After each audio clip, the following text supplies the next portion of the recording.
He came, he died, he rose from the grave. He came, he died, he rose from the grave.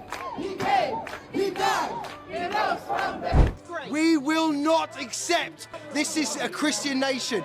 People think that Christianity is in decline, that are not part of the churches. Let me tell you now, Christianity is on the rise. Amen. We see what is happening to our brothers and sisters around the country, and we see what is happening around the world. So apparently we're having a bit of a theological geography lesson these days. Turns out the UK and Australia are Christian nations. Who knew? And before you ask, this isn't breaking news from 1066. This is happening right now, complete with placards, hymns, and what I can only describe as the most politely British form of religious activism you've ever seen. Watch the video, and before you start, if you haven't yet, hit like, subscribe, and click the bell icon to stay updated and drop your thoughts below. As long as I'm breathing, I've got a reason to praise the Lord, oh my soul. Everybody sing! Praise the Lord, oh my soul. I won't be quiet! Today we're talking about something that's got Christians across the UK and Australia literally taking to the streets. And no, it's not Black Friday at Tesco. We're looking at a movement that's equal parts fascinating social commentary and, well, let's just say it raises some interesting questions about who gets to define a nation's identity in 2025.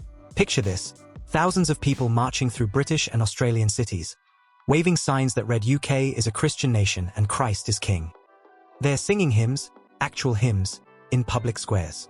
It's like if Songs of Praise had a baby with a political rally, and frankly, I'm not entirely sure how to feel about it. Now, before anyone gets their knickers in a twist, let me be crystal clear.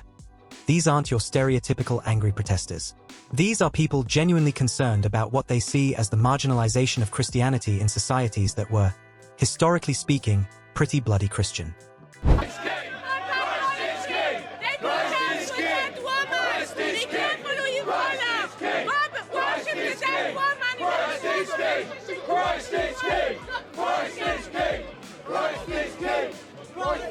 Here's where it gets interesting.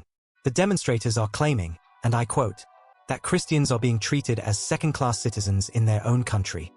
Now, I don't know about you, but when I think of religious persecution, I usually picture something slightly more dramatic than having your Easter parade permit denied. But here's the thing that's actually worth discussing.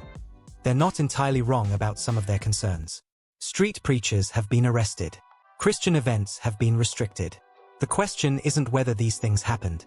They did. The question is whether we're looking at systematic oppression or, you know, the normal friction that happens when you live in a society with more than one belief system. And can we talk about the irony here? We've got people in countries with established churches, literal, official, government-recognized churches, claiming religious persecution. The Church of England is literally woven into the British Constitution. The Archbishop of Canterbury gets a seat in the House of Lords. But apparently, that's not enough to prevent second-class citizenship status. Every religion has the right to be here. Every religion has the right to preach. Every religion has the right to argue here. What any religion doesn't have the right to do is attack anyone. That's right. And that's what we're here to support, to make sure that people understand we give this king. The demonstrators raise what they call double standards. They argue that while other religions get to practice freely, Christians face unique restrictions. And honestly, this is where the conversation gets genuinely complicated. Because on one hand, you've got a point about consistency. If we're going to regulate religious expression in public spaces, those regulations should apply equally, right? But on the other hand, and stay with me here, when you're part of the historically dominant religious group, sometimes equal treatment can feel like discrimination when you're used to special treatment. It's like when your favorite restaurant finally has to follow the same health and safety rules as everyone else, and suddenly you're convinced they're being picked on.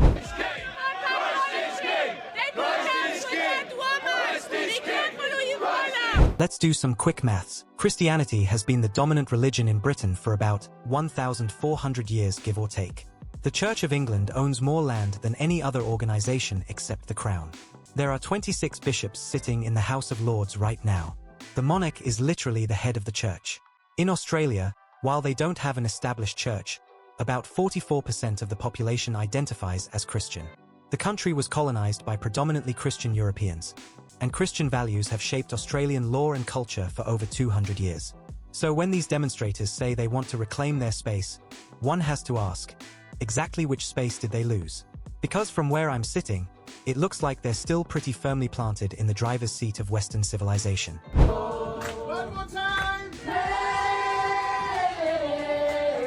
the Lord, oh my soul. I won't be quiet. I won't be quiet. My God is alive. How can I keep it inside? Praise the Lord, oh my soul. But here's what I think is actually happening, and why this story matters more than it might seem on the surface. This isn't really about Christianity being under attack. This is about what happens when a historically dominant group suddenly has to share space with everyone else. For centuries, being Christian in the UK or Australia meant your worldview was the default. Your holidays were everyone's holidays. Your moral framework was the legal framework. Your symbols were the national symbols. Now, in increasingly multicultural societies, that's changing. Not because Christianity is being suppressed, but because other voices are finally being heard. And for some people, equality can feel like oppression when you're used to privilege. So here are the questions these demonstrations really raise, whether the participants realize it or not. What does it mean to call yourself a Christian nation, when 46% of your population either follows a different religion or no religion at all? How do you honor historical Christian heritage while respecting the rights of non-Christian citizens who aren't just visitors? They're home. And perhaps most importantly, when you demand recognition as a Christian nation, are you asking for cultural acknowledgement, or are you asking for political power? Because there's a difference between our Christian heritage shaped this country, and this country should be run according to Christian principles. One's a historical fact, the other's a political agenda. Look, I'm not here to tell anyone what to believe or how to express those beliefs. Religious freedom is important, and if people want to march and sing hymns and wave placards, that's their right. Hell, it's quite British, really. We love a good queue and an orderly demonstration. But let's call this what it is. It's not David versus Goliath. It's not a desperate last stand of the oppressed. This is a historically dominant group grappling with the reality of living in a genuinely pluralistic society for the first time in centuries. And you know what? That's actually a good thing. Not because Christianity is bad. It isn't. But because equality is good. A society where everyone gets an equal voice is better than one where some voices matter more than others, even if adjusting to that equality feels uncomfortable for those who used to have the loudest megaphone. So what do you think? Are these demonstrators highlighting genuine religious discrimination?